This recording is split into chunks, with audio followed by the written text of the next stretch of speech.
Hey guys, I'm Pixel Dan, and this is a review of the new G.I. Joe Retaliation Cobra Commander. Oh man, he looks like Cobra Commander. That already has me really happy, but does this new action figure hold up? Let's go ahead and take a look at him. So Cobra Commander comes in the new G.I. Joe Retaliation blister card.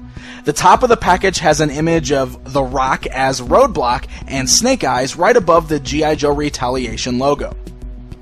Below that we got the figure inside of a blister bubble with an image of the figure off to the right hand side. Now I've already stated before that I am not a big fan of these card backs. I think they feel very generic looking, but I understand that the whole idea here is to kind of capture the attention of kids walking through stores, that let them know that these are from the new movie that's out. The back of that card back gives us some images of Cobra in various poses and showing off all of his different accessories, as well as gives us a look at some of the other action figures currently available in the first wave.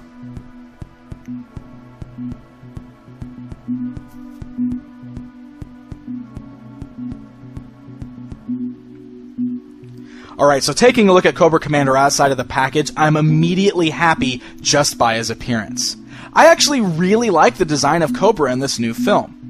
First of all, he's got the helmeted look that totally harkens back to some classic Cobra Commander. I always was a fan of the helmeted masked face over the actual hood, but I know that there are fans of both, so I'm not going to fault you for liking the hood, but I do really like that they went with that mask look in this new film. And I think the design of the helmet's really cool, how they kind of have the snake teeth sticking down over the mask. I think it looks really nice. The outfit is a very bright blue, which again harkens back to the old G.I. Joe Cobra action figures. There's no real shading or detail there, it's all just a solid blue, but it's nice and bright and totally gives off that classic Joe feel, so it's okay with me. He's got the Cobra logo on his breast, and another cool little detail I like is the knee pads on the costume also have little Cobra logos sculpted on.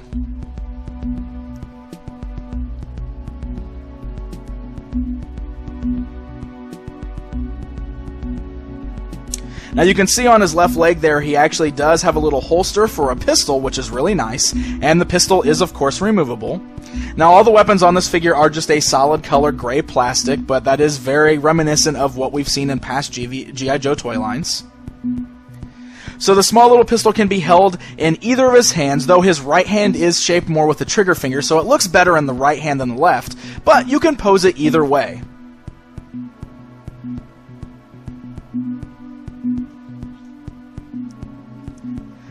Now on top of that, he also comes with a two-handed automatic weapon, which is also really nice looking. You can get some great two-handed poses out of that, as well as having him hold it in either one of his hands by itself.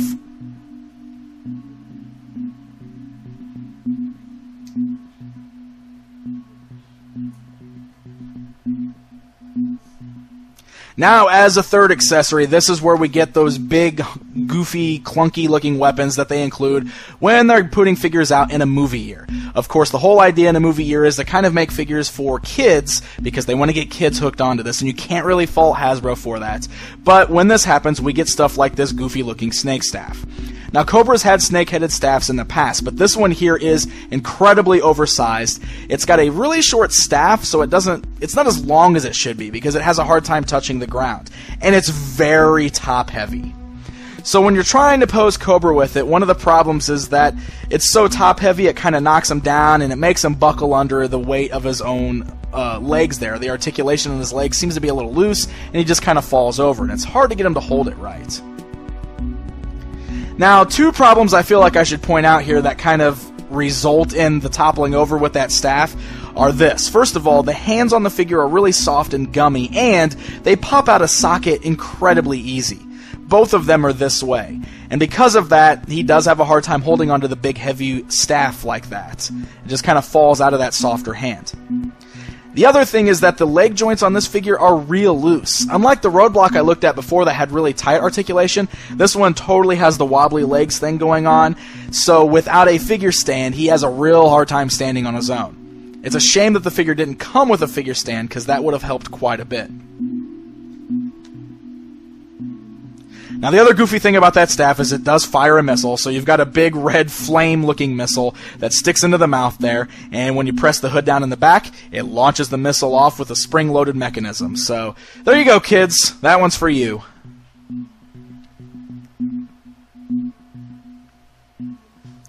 Alright, so let's go and take a look at the articulation on the figure. Just like the roadblock I looked at before him, it is a little dumbed down, but it's not terrible. The head moves full 360 degrees. You got ball joints in the arms there, allowing full rotation, 360 degrees. You got a swivel right above the elbow there, as well as an elbow bend. The wrists, of course, swivel. You've got a nice little twist at the torso there. The pauldron is a separate piece on the sculpt. It hinders the movement a little bit, but not too bad. There is no separate waist twist underneath that. The leg joints are similar for G.I. Joes. You can go forwards, backwards, outwards. You have single-jointed knees, and then no more articulation down underneath that. So there are no ankle joints or anything there.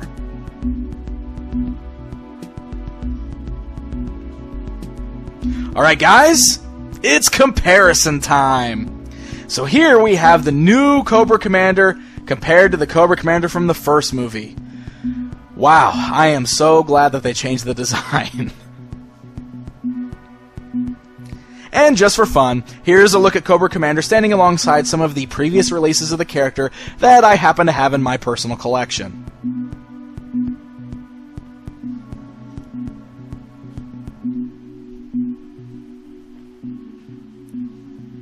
Alright, so at the end of the day, one of the big things that we have to remember is that this is a movie year. Hasbro is trying to get kids involved, and therefore the first wave of figures is going to have a lot of things that are aimed more towards kids.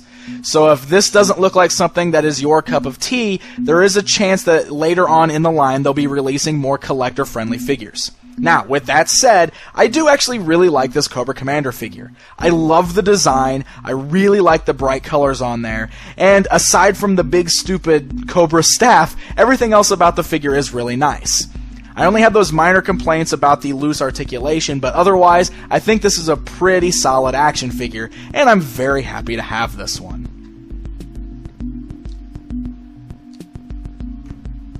Now, these new G.I. Joe Retaliation figures are already starting to trickle into stores, but if you don't want to hunt them down, head on over to www.nerdragetoys.com because they have G.I. Joe Retaliation figures already in stock and several more available for pre-order.